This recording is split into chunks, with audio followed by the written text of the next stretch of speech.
Hello everyone, welcome back to our next video. ഇന്ന് നമ്മൾ discuss ചെയ്യാൻ പോകുന്നത് ഫ്രഞ്ച് ഫിലോസഫർ ആയിരുന്ന ജീൻ ജാക്കസ് റൂസോയെ കുറിച്ചാണ്. അദ്ദേഹത്തിൻ്റെ മെയിൻ എഡ്യൂക്കേഷണൽ ഫിലോസഫി എന്ന് പറയുന്നത് റൂസോയുടെ നാച്ചുറലിസമാണ്. നാച്ചുറലിസം എന്ന് പറഞ്ഞാൽ നാച്ചുറലി നേടുന്ന അറിവുകൾ, നേച്ചറിൽ നിന്ന് ഒരുപാട് കാര്യങ്ങൾ നമുക്ക് പഠിക്കാൻ പറ്റും. അപ്പോൾ നാച്ചുറലിസം എന്നുകൊണ്ട് ഉദ്ദേശിക്കുന്നത് അതാണ്. Education should follow the natural development of A child. കുട്ടി നാച്ചുറലായിട്ട് ഡെവലപ്പ് ചെയ്തോട്ടെ, അപ്പം അതിനെ തടസ്സപ്പെടുത്താത്ത രീതിയിലായിരിക്കണം വിദ്യാഭ്യാസം. അപ്പം നാച്ചുറൽ ഡെവലപ്മെൻറ്റിന് എന്തൊക്കെയാണോ ആവശ്യം അത് കൊടുക്കുക എന്നതാണ് എഡ്യൂക്കേഷൻ്റെ ധർമ്മം. പിന്നെ ഒരു സ്റ്റേറ്റ്മെൻറ്റ് റൂസോയുടെ എമിലി എന്ന് പറയുന്ന പുസ്തകത്തിലൊരു സ്റ്റേറ്റ്മെൻ്റാണ്, God makes everything good but man interferes and they become bad. മനുഷ്യനെ ദൈവം എല്ലാം എന്താ കൊടുത്തിട്ടുണ്ട്, ഗോഡ് മേക്സ് എവറിത്തിങ് ഗുഡ്. എല്ലാം ദൈവം ഉണ്ടാക്കിയതെല്ലാം നല്ലതാണ്, നല്ലത് മാത്രമേ ദൈവം ഉണ്ടാക്കിയിട്ടുള്ളൂ. But man ഇൻ്റർഫിയേഴ്സ്. പക്ഷേ മനുഷ്യൻ അവിടെ എന്ത് ചെയ്തു, ഇൻ്റർഫിയർ ചെയ്തത് കൊണ്ട് ചില കാര്യങ്ങൾ, അല്ലെങ്കിൽ മനുഷ്യർ തന്നെ എന്തായിട്ട് മാറുന്നു, മനുഷ്യൻ്റെ ഇൻ്റർഫിയറൻസ് മൂലം മനുഷ്യൻ തന്നെ ബാഡായിട്ട് മാറുകയാണ്. കുട്ടികൾ നാച്ചുറലി ഡെവലപ്പ് ആയിക്കോളട്ടെ, ആൻഡ് അവരവരുടെ ഇൻഡിവിജ്വൽ നീഡ്സ്, അവരുടെ ഓരോരുത്തർക്കും അവർക്ക് എന്തൊക്കെയാണ് വേണ്ടത്, അവരുടെ ആവശ്യങ്ങൾ എന്തിലൂടെ മനസ്സിലാക്കട്ടെ.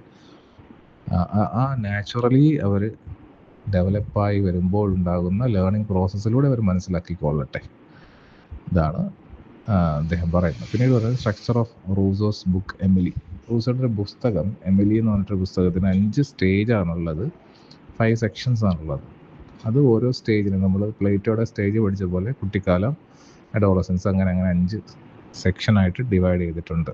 നമുക്കറിയാം 5 ഘട്ടങ്ങളായിട്ടാണ് എമിലി എന്ന് പറയുന്ന ഒരു കുട്ടിയുടെ ഒരു കഥയാണ്. 5 ഘട്ടങ്ങളിലൂടെ നേടുന്ന അറിവിനെ കുറിച്ചുള്ള ഒരു ഇതാണ്. അതിനകത്ത് പറഞ്ഞിരിക്കുന്ന സ്റ്റേറ്റ്മെൻ്റാണ് ഈ മുകളിൽ നിന്നുകൊണ്ട്, God makes everything good but man interferes and they become bad എന്ന് പറയുന്ന ആ ഒരു സ്റ്റേറ്റ്മെൻറ്റ് അതിൽ നിന്നാണ് എടുത്തിട്ടുള്ളത്. ഓക്കെ, ഇനി നമുക്ക് അടുത്ത സെക്ഷനിലോട്ട് പോകാം. അടുത്ത സെക്ഷൻ എന്ന് പറയുന്നത് റൂസോസ് വ്യൂ ഓൺ പ്രീ സ്കൂൾ എഡ്യൂക്കേഷനെ കുറിച്ച് റൂസോയുടെ കാഴ്ചപ്പാടുകൾ എന്തൊക്കെയാണ്. ഒന്നിൽ പറയുന്നത്, അദ്ദേഹം കുട്ടികളുടെ ഡെവലപ്മെൻറ്റ് നാച്ചുറലാണ്. നേരത്തെ പറഞ്ഞ കാര്യം, നാച്ചുറലാണ്. കുട്ടികൾ ഡെവലപ്പായി വരുന്നത് നാച്ചുറലി ആയിരിക്കണം. Being inherently active and curious. അപ്പോൾ തനിയെ അവരെന്തായിക്കോളും, അവരുടെ ആക്റ്റീവ്നെസ്സും അവരുടെ ക്യൂരിയസ്നെസ്സും ഒക്കെ പുറത്തു വരും. And they should not be forced in to structured or rigid routines. ഒരു ക്ലാസ് റൂം, 4 മതിലുകളുള്ള ക്ലോസ്ഡ് റൂമിലിരുന്ന് സ്ട്രക്ചേർഡായിട്ട് പഠിക്കണം, അല്ലെങ്കിൽ റിജിഡായിട്ടുള്ള ഡിസിപ്ലിനോ റിജിഡ് റുട്ടീനുകളോ ഒന്നും അവർക്ക് കൊടുക്കാതിരിക്കുക. അപ്പോൾ നാച്ചുറൽ ഡെവലപ്മെൻറ്റ് അതൊരു തടസ്സമായിട്ട് മാറും. അവർ പ്രകൃതിയിൽ, ഒരു എൻവയോൺമെൻറ്റിൽ ഫ്രീ ആയിട്ട് എക്സ്പ്ലോർ ചെയ്യട്ടെ, അതുപോലെ അവർ പ്ലേ ചെയ്യട്ടെ, കളിക്കട്ടെ.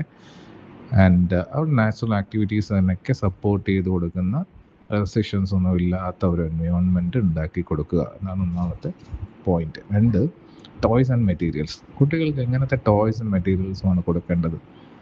സിമ്പിളായിരിക്കണം, നാച്ചുറലായിട്ടുള്ള ടോയ്സ് ആയിരിക്കണം.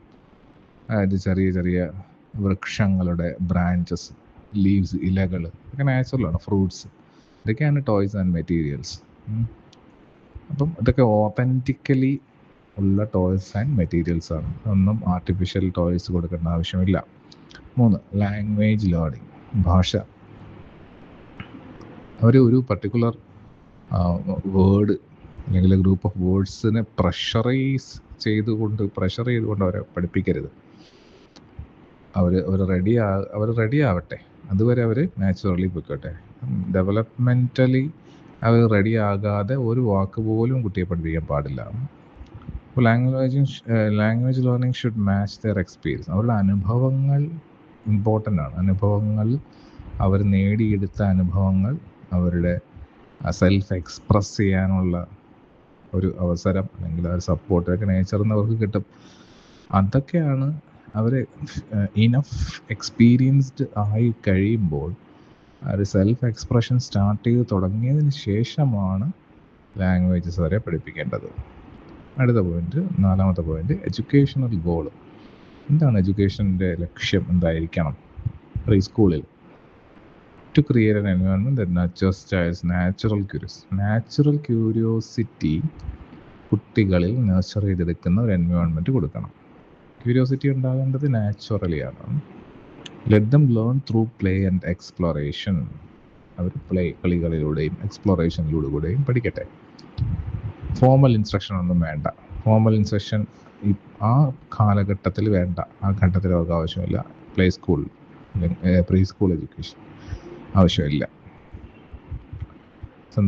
ഹാർമോണിയസ് ഡെവലപ്മെൻ്റ് ആണ് ഉദ്ദേശിക്കുന്നത്. സന്തോഷത്തോടു കൂടി അവർ ഡെവലപ്പായി വരട്ടെ. അവരുടെ ഇന്നേറ്റ് എബിലിറ്റീസ്, ഉള്ളിലുള്ള അവരുടെ കഴിവുകൾ, അതൊക്കെ ഹാർമോണിയസ്ലി, സന്തോഷത്തോടെ, നാച്ചുറലി പുറത്തേക്ക് വരട്ടെ.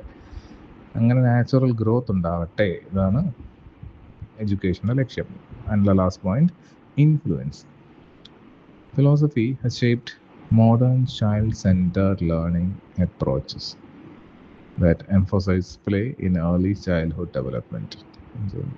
ഇപ്പോൾ ചൈൽഡ് സെൻറ്റേർഡ് ലേണിംഗ് ആണ്. കുട്ടിയെ കേന്ദ്രീകരിച്ചു കൊണ്ടുള്ള ഒരു ഫിലോസഫിയാണ് ഇപ്പോൾ ഉള്ളത്. എഡ്യൂക്കേഷൻ ഫിലോസഫി പലരും, മോഡേൺ ആയിട്ടുള്ള പലരും, പല ഫിലോസഫിസ്റ്റുകളും ഒക്കെ അവരുടെ ഐഡിയാസാണ് ഫോളോ ചെയ്തുകൊണ്ടിരിക്കുന്നത്. ഇതെല്ലാം പറയുന്നത് പ്ലേ ആണ്.